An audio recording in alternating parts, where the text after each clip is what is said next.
Hello बच्चों, आज हम स्टार्ट कर रहे हैं नया topic reproduction in lower and higher animals. Reproduction in animals, नया टॉपिक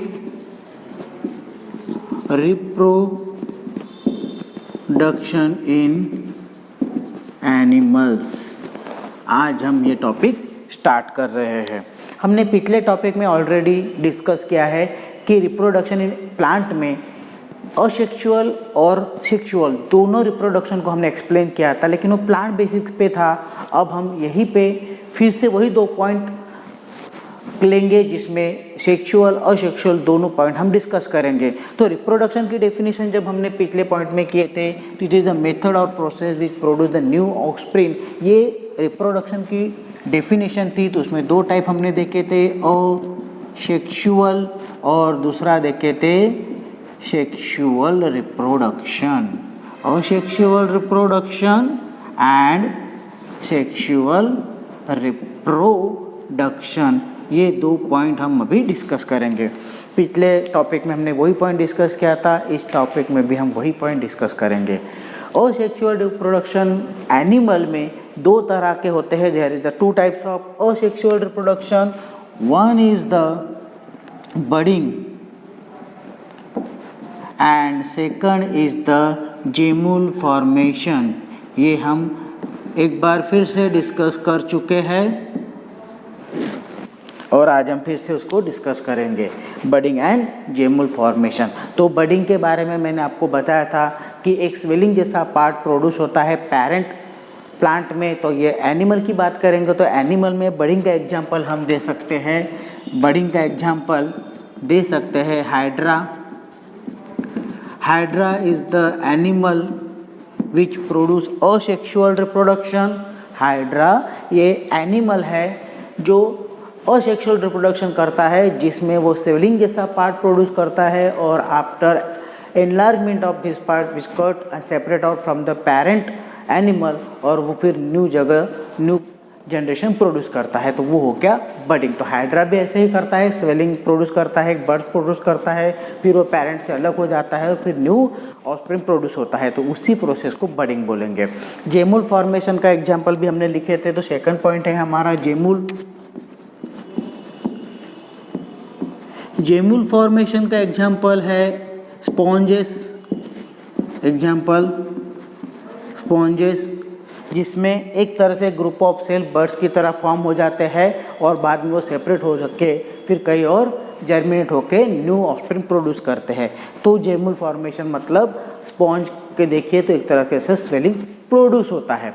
तो ये हो गया असेक्सुअल रिप्रोडक्शन, जिसमें एनिमल कई तरह के रिप्रोडक्टिव प्रोसेस करते हैं, हायर और लोअर। तो लोअर एनिमल में असेक्सुअल रिप्रोडक्शन होता है और असेक्सुअल रिप्रोडक्शन में लोअर एनिमल में बडिंग और जेमुल फॉर्मेशन है। दो टाइप हम अभी डिस्कस कर चुके हैं।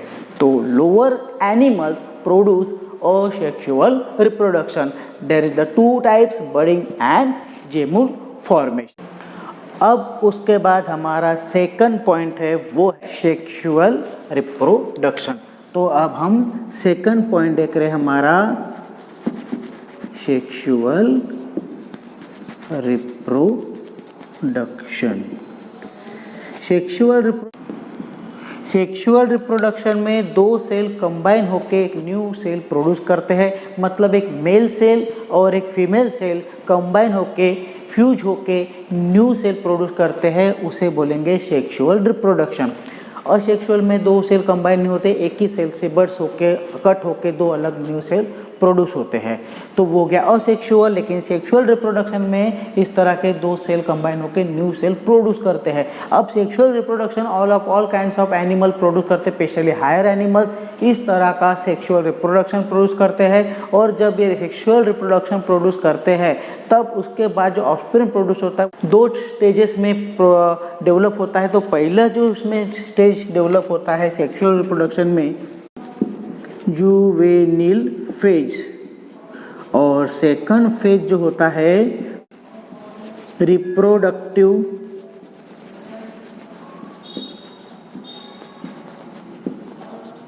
Maturity phase.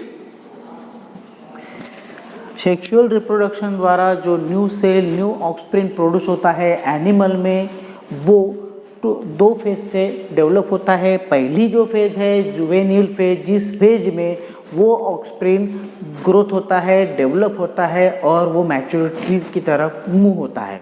This phase starting from the birth and produce the body growth. ये फेज बर्थ से स्टार्ट होता है और बॉडी ग्रोथ प्रोड्यूस करता है। सेकंड जो फेज है रिप्रोडक्टिव मैच्योरिटी फेज, जिस फेज में वो ऑक्सप्रिंग एक ऐसे स्टेज पे आ जाता है कि वो रिप्रोडक्शन कर सके, इस तरह से वो मैच्योर हो जाता है, कंप्लीट डेवलपमेंट हो जाती है और रिप्रोडक्शन करने के लिए वो डेवलप हो गया रहता है। तो इस तरह से इस फेज में सभी सेक्स ऑर्गन्स डेवलप हो गए रहते हैं और सेक्स हार्मोन सीक्रेट हो गए रहते हैं। उस तरह से ये दो फेज प्रोड्यूस होते हैं ऑफस्प्रिंग में, एनिमल में। तो हम अब देख रहे हैं कि इसमें ह्यूमन रिप्रोडक्टिव सिस्टम किस तरह से वर्क करती है। तो अब हम देखते हैं human reproductive system.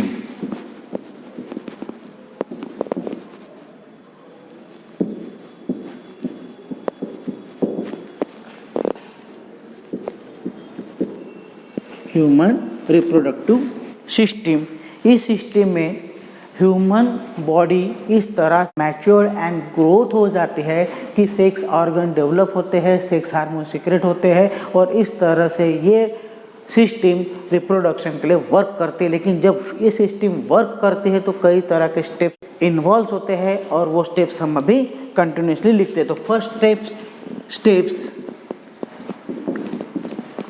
Involve in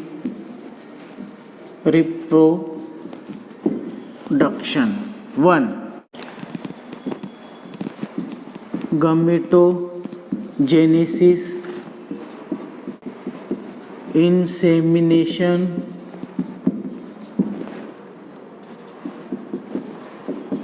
internal fertilization, zygote formation,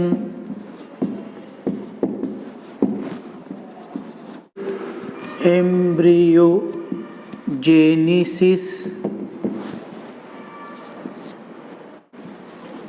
gestation and pasteurization. This is the step which involve in the reproduction. जब रिप्रोडक्टिव सिस्टम वर्क करती है और रिप्रोडक्शन प्रोसेस होती है तो ह्यूमन में इस तरह के steps one by one process complete होती है। तो फर्स्ट स्टेप है गमीटोजेनेसिस, सेकंड है इंसेमिनेशन, थर्ड है इंटरनल फर्टिलाइजेशन, फोर्थ है जाइगोट फॉर्मेशन, फिफ्थ है एम्ब्रियोजेनेसिस, सिक्स है जेस्टेशन एंड सेवन है parturition. This is the seven step is involve in reproductive system of human. तो इसमें जो 7 स्टेज हैं वन बाय वन देखेंगे। तो फर्स्ट ऑफ ऑल डिस्कस करते हैं कि किस तरह के रिप्रोडक्टिव ऑर्गन्स या सेक्स ऑर्गन इस तरह के प्रोसेस कंप्लीट करने में हेल्प करते हैं। मेल और फीमेल जो रिप्रोडक्टिव ऑर्गन्स होते हैं वो जब मैच्योरिटी के बाद ग्रोथ होते हैं तो किसी तरह के हार्मोन सीक्रेट करते, सेक्स हार्मोन सीक्रेट करते हैं और ये सेक्स हार्मोन ही बॉडी में इस तरह के कैरेक्टर ग्रोथ करते हैं जो आइडेंटिफिकल होते हैं मेल और फीमेल में। तो उनको उस कैरेक्टर को सेकेंडरी सेक्सुअल कैरेक्टर्स बोलते हैं और इस कैरेक्टर में मेल और फीमेल में आइडेंटिकल डिफरेंस प्रोड्यूस हो जाता है। साथ में जो सेक्स ऑर्गन्स होते हैं उसमें भी डेवलपमेंट चेंजेस प्रोड्यूस हो जाता है और male gametes and female gametes production भी स्टार्ट हो जाता है। तो इस तरह से मेल और फीमेल रिप्रोडक्टिव ऑर्गन्स डेवलप होकर रिप्रोडक्शन करने के लिए मैच्योरिटी फॉर्म कर लेते हैं। तो बच्चों अब हम देखते हैं नेक्स्ट पॉइंट हमारा मेल रिप्रोडक्टिव सेक्स ऑर्गन। तो there is the important in the male sex organ is the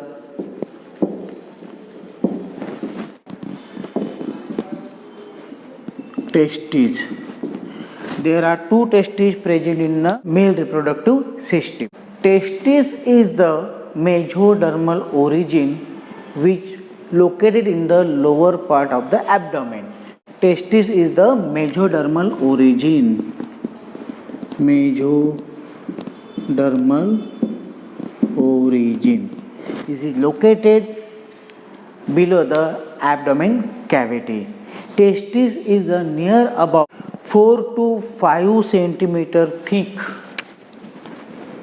It is oval shape, 4 to 5 centimeter long, 3 centimeter thick and 3 centimeter wide.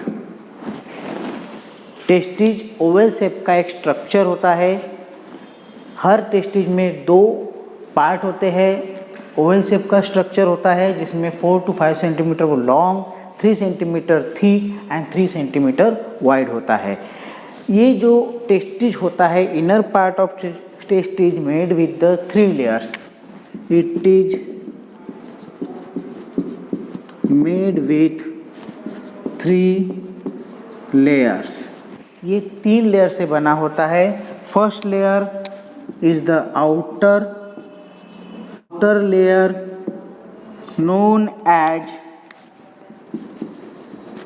tunica albuginea. Second, middle layer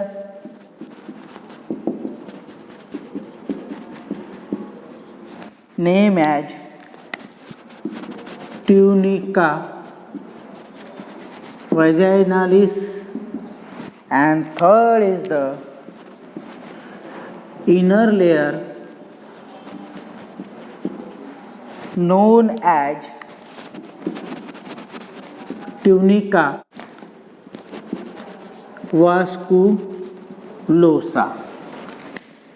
Testis, mesodermal origin, oval shape structure, 4 to 5 centimeter long, 3 centimeter thick, 3 centimeter wide एक part होता है जो abdomen के below cavity में locate in a pouch known as the scrotum. और testis 3 layer से बना होता है, made with the 3 layers. Outermost tunica albuginea, middle is the tunica vaginalis and inner layer is the tunica vasculosa. Testis को आगे continue करते हैं, आप इसे नोट डाउन कर लीजिए बच्चों।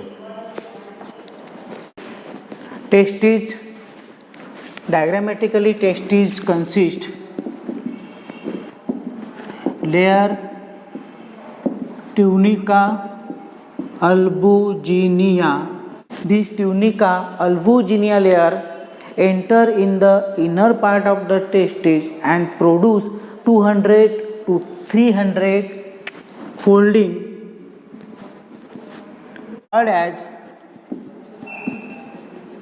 lobules. This is near about 200 to 300 inner folding inside the testis. Testes के अंदर ट्यूनिका अल्बुजिनिया जब एंटर करता है तो 200-300 तक फोल्डिंग प्रोड्यूस करता है, उसको लोबुल्स बोलते हैं। Inside the lobules they are produce a seminiferous tubules. Seminiferous tubules produce होते हैं जब लोबुल्स इनसाइड जब जाते हैं, तब इस फोल्डिंग के अंदर सेमिनिफेरस ट्यूबुल्स बनते हैं। ये seminiferous tubules cuboidal, germinal, epithelial cells और टिश्यू से बनते हैं। जो सेमिनिफेरस ट्यूबुल्स होते हैं वो क्यूबॉइडल, जर्मिनल, एपिथेलियल टिश्यू या सेल से बनते हैं और यही सेमिनिफेरस ट्यूबुल्स प्रोसेस करते हैं गमीटोजेनेसिस की। And this seminiferous tubule produce the process of gametogenesis means production of gamete cell, means production of gamete cell. तो सेमिनिफेरस ट्यूबुल्स प्रोसेस करते हैं गमीटोजेनेसिस की। Gametogenesis the process of production of male gamete, that process is known as the गमीटोजेनेसिस।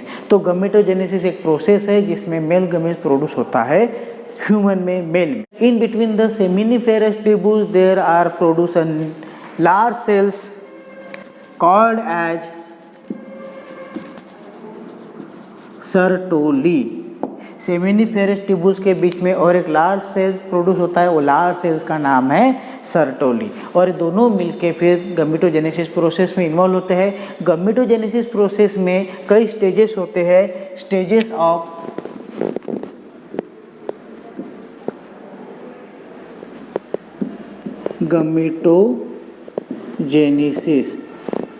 गमीटोजेनेसिस process में कई stages होते हैं। Stage number 1 spermatogonial cell, primary spermatocyte, secondary spermatocyte, 4 spermatids and 5th sperms. इस तरह से ये 5 स्टेजेस इन्वॉल्व होते हैं गमीटोजेनेसिस में। गमीटोजेनेसिस स्टेज में जब स्पर्म प्रोडक्शन होता है उसको बोलते हैं स्पर्मेटोजेनेसिस प्रोसेस, जिसमें पहले स्पर्मेटोगोनियल सेल प्रोड्यूस होता है, उसके बाद प्राइमरी स्पर्मेटोसाइट सेल प्रोड्यूस होता है, उसके बाद सेकेंडरी स्पर्मेटोसाइट, फिर स्पर्मेटाइड्स और लास्ट में स्पर्म प्रोड्यूस होता है। इस सेमिनिफेरस ट्यूबुल्स में एक सेल प्रोड्यूस होता है known as interstitial cell. These interstitial cell produce hormone testosterone and androgen. Seminiferous tubules के अंदर इंटरस्टिशियल सेल्स होते हैं। These cells responsible for production of hormones testosterone and androgen. तो टेस्टिज एक तरह का ओवल शेप स्ट्रक्चर है which locate below the abdominal cavity in a pouch known as the scrotum. उस स्क्रोटम में जो टेस्टिज होते हैं उनका शेप ओवल स्ट्रक्चर का होता है, जो 4 to 5 centimetre long, 3 centimetre thick and 3 centimetre wide होता है। टेस्टिज में 3 लेयर पाई जाती है, tunica albuginea, tunica vaginalis and tunica vasculosa. First layer जो है ट्यूनिका अल्बुजिनिया, जिस लेयर में कई तरह के लोबुल्स फॉर्म होते हैं जो इनर साइड में चले जाते हैं, जैसे 200-300 क्वांटिटी में लोबुल्स फॉर्म होते हैं। इस लोबुल्स में सेमिनिफेरस ट्यूबुल्स नाम के सेल प्रोड्यूस होते हैं जो क्यूबाइडल, जर्मिनल, एपिथेलियल सेल से बने हुए होते हैं, जिसके बीच में सर्टोली सेल्स प्रोड्यूस होते हैं, और ये दोनों मिलके एक तरह से गमीटोजेनेसिस प्रोसेस प्रोड्यूस करते हैं। गमीटोजेनेसिस प्रोसेस में कई तरह के स्टेजेस होते हैं, जैसे spermatogonial cell, primary spermatocyte, secondary spermatocyte, spermatid, sperm. इसके बीच में मतलब सेमिनिफेरस ट्यूबुल्स में इंटरस्टिशियल सेल्स होते हैं जो हार्मोन सिक्रेट करते हैं, टेस्टोस्टेरोन एंड एंड्रोजन। उसके बाद सेकंड पॉइंट है वो है एक्सेसरी डक्ट।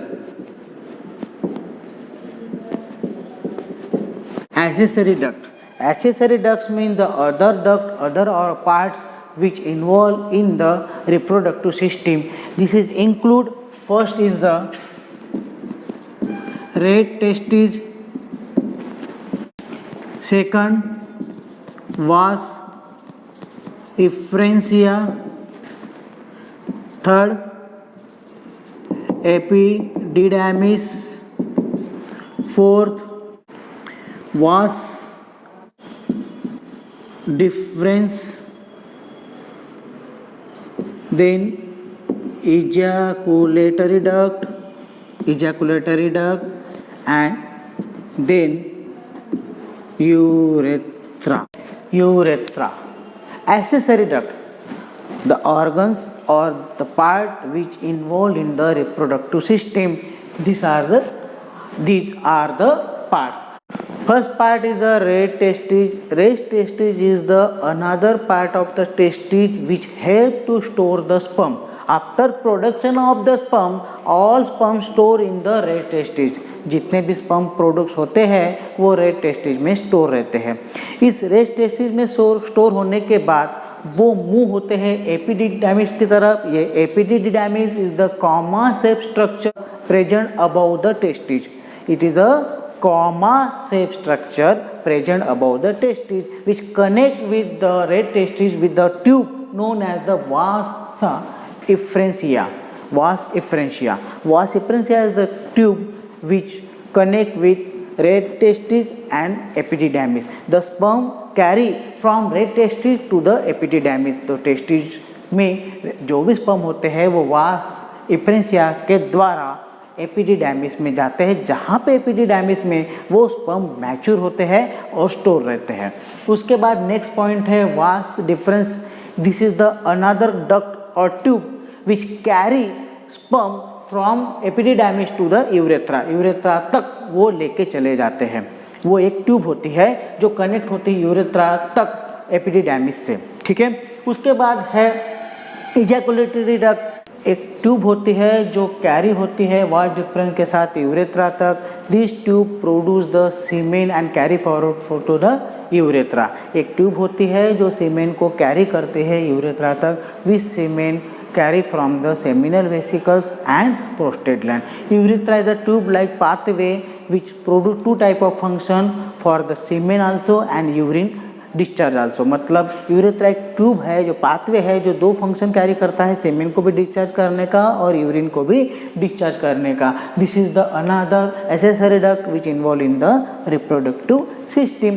तो रेड टेस्टिज स्टोर स्पर्म, वास efferentia carry sperm, epididymis mature sperm and store vas deferens carry sperm, ejaculatory duct carry and forms semen and carry to the urethra, and urethra is the pathway to carry semen and urine. Next is the glands. Number 3 is the glands. Glands में हमारे पास एक है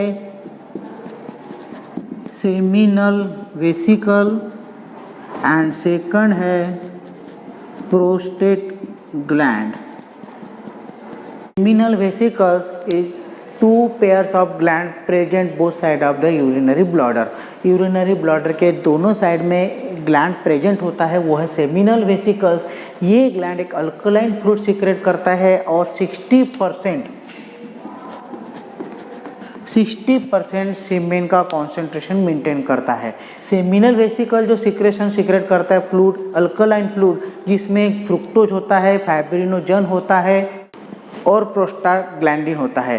fructose, fibrinogen and prostaglandin तीन तरह के जो molecules इस alkaline fluid में होते हैं, वो फ्रुक्टोज नरिशमेंट देता है स्पर्म को, फाइब्रिनोजन कोएगुलेशन करने का काम करता है, प्रोस्टाग्लैंडिन स्टेबिलिटी एंड न्यूक्लियस को स्टेबल करने के लिए हेल्प करता है। तो इस तरह से seminal vesicle secrete seminal fluid which is alkaline pH and cover 60% concentration of semen. Next है prostate gland. Prostate gland cover 30% concentration of semen, मतलब 30% कॉन्सेंट्रेशन सीमेन का मेंटेन करता है। Is secrete milky white colour secretion which produce the right environment to the sperm, also stickiness to the sperm which move from the urethra.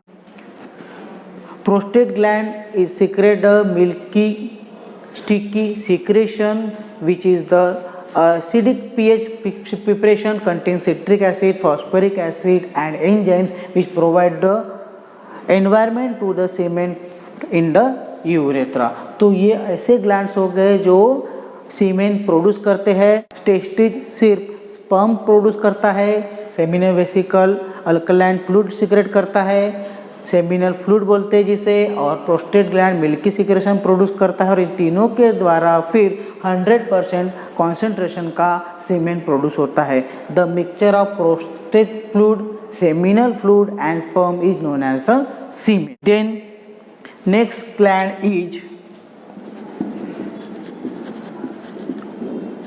Cowper's gland. It is a P-shaped structure, P-shaped gland present both side the urethra.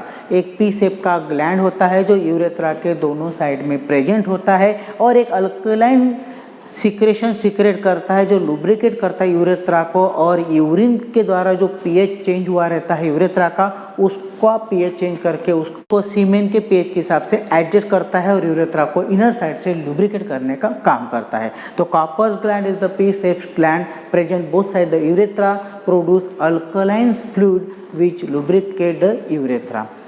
इसके आगे का हम continue करेंगे बच्चों, आप इसे note down कर लीजिए। Next is the semen. Next is the semen. Semen, it is the milky fluid,